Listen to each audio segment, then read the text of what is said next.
നമ്മളിൽ ഭൂരിഭാഗം പേരും ലിപ്സ്റ്റിക് ഉപയോഗിക്കുന്നവരാണ്. സ്ഥിരമായി ലിപ്സ്റ്റിക് ഉപയോഗിക്കുന്നവരുടെ ചുണ്ടുകൾ ഡാർക്ക് ആണെന്നുള്ളൊരു പരാതിയും ഉണ്ട്. അതിനുള്ള ഒരു ലിപ് കെയർ റൂട്ടീനാണ് ഇന്നത്തെ എൻ്റെ വീഡിയോ. രാത്രി കിടക്കുന്നതിന് മുമ്പ് ലിപ്സ്റ്റിക്ക് പൂർണ്ണമായിട്ടും റിമൂവ് ചെയ്യാൻ കോക്കനട്ട് ഓയിൽ കൊണ്ടൊന്ന് മസാജ് ചെയ്തിട്ട് ലിപ്സ്റ്റിക്ക് റിമൂവ് ചെയ്യുക. മുഖം ഫേസ് വാഷ് ചെയ്യുന്നതിന് മുമ്പ് ലിപ് കെയർ കൊടുക്കുക. അതെങ്ങനെയാന്ന് വെച്ചാൽ ചുണ്ടിൽ കുറച്ച് കോക്കനട്ട് ഓയിൽ തേച്ച് ഇതുപോലെ ഒന്ന് മസാജ് ചെയ്യുക. 1 മിനിറ്റ് മസാജ് ചെയ്യണം.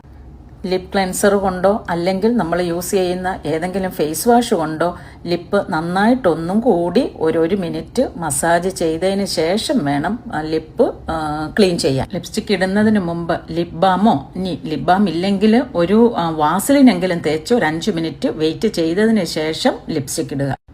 ഉറങ്ങുന്നതിന് മുമ്പ് ഗ്ലിസറിനും റോസ് വാട്ടറും കൂടെ മിക്സ് ചെയ്ത് ലിപ്പിൽ തേച്ചിട്ട് ഉറങ്ങുക. ഇത്രയും ചെയ്താൽ ലിപ്പ് സൂപ്പറാവും.